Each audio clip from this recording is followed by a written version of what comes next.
તો Rajkot civil hospital ફરી એકવાર વિવાદમાં આવી છે।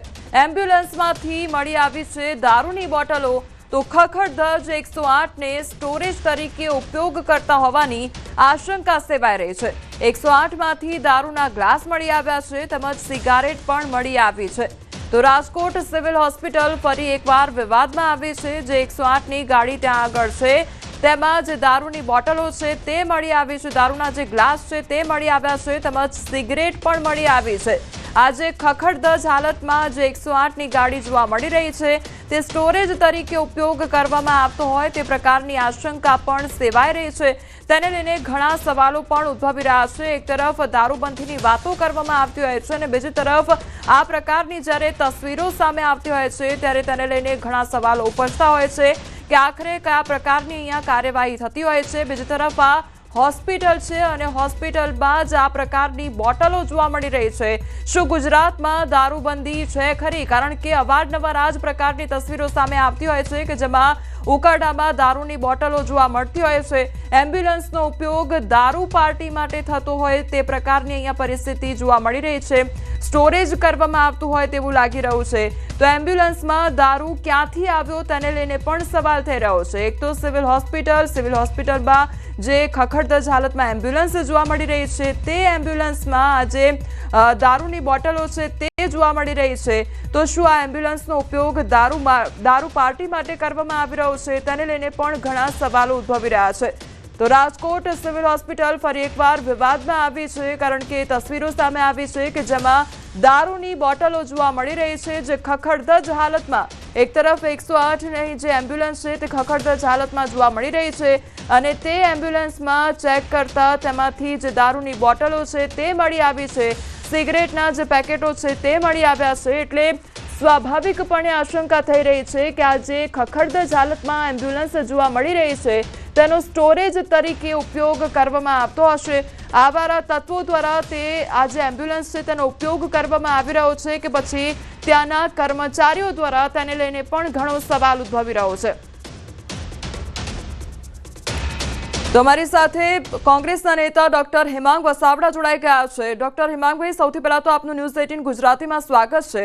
હેમાંગભાઈ, હવે સિવિલ હોસ્પિટલમાં આ પ્રકારની તસવીરો કે જ્યાં દારૂની બોટલો જોવા મળી રહી છે એટલે આ શું સૂચવી રહી છે?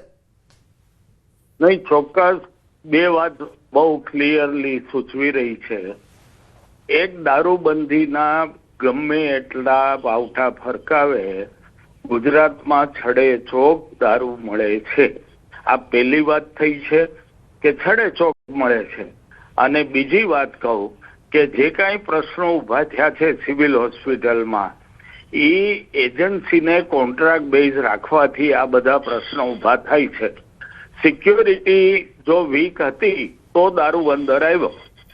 સિક્યોરિટી જેવું કોઈ ચીજ કોઈ પણ જગ્યાએ ગુજરાતમાં એટલે નથી કે બધે જ કોન્ટ્રાક્ટ બેઝ સિક્યોરિટી મૂકવામાં આવી છે અને સરકારી વાહનો, સરકારી સ્થળો એ બધા પોલીસની રેડથી સામાન્ય રીતે બહાર રહે છે।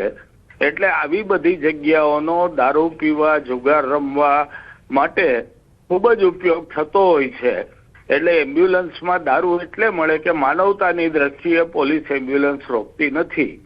પોલીસે એની આ નીતિમાં ફેરફાર કરવો પડશે। કામકાજના સમય પછી સરકારી જગ્યાઓ ઉપર ત્યાંના પૂર્વ કર્મચારીઓ, હાલના કર્મચારીઓ બેસીને દારૂ પીતા હોય એવું અમારા ધ્યાનમાં ઘણી વખત આવ્યું છે અને એટલે નીતિ પણ ફેરવવી પડશે અને કોન્ટ્રાક્ટ સિસ્ટમને બદલે પરમેનન્ટ ગવર્મેન્ટ ઓફિસર વાળી સિક્યોરિટી દરેક જગ્યાએ મૂકવી પડશે। જી હેમાંગભાઈ, એટલે અહીંયા સવાલો તો ઘણા બધા થાય છે કારણ કે ખખડધજ હાલતમાં એમ્બ્યુલન્સ જોવા મળી રહી છે એટલે શું અસામાજિક તત્વોનો આડ્ડો બની રહેલું છે કે પછી ત્યાંના કર્મચારીઓ દ્વારા તેનો ઉપયોગ કરવામાં આવી રહ્યો છે? કારણ કે સિવિલ હોસ્પિટલના પ્રિમાઇસીસમાં બધી તસવીરો સામે આવી છે એટલે તપાસ કેટલી જરૂરી બની જાય છે આમાં?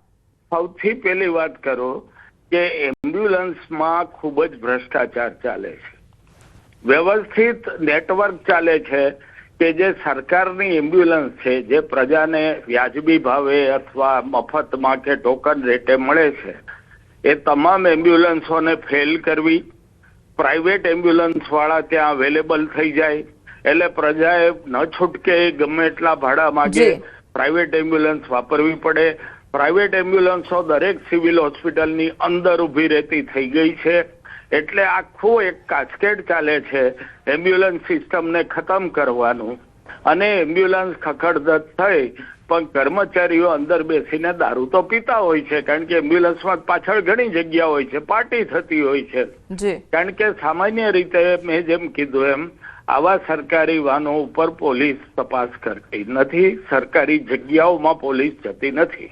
જી જયમાંગભાઈ, આપ અમારી સાથે જોડાયા તે બદલ આપનો આભાર. તો આજે 108ની તસવીરો સામે આવી છે, તેમાં દારૂની બોટલો મળી આવી છે અને તેને લઈને ઘણા સવાલો ઉદ્ભવી રહ્યા છે.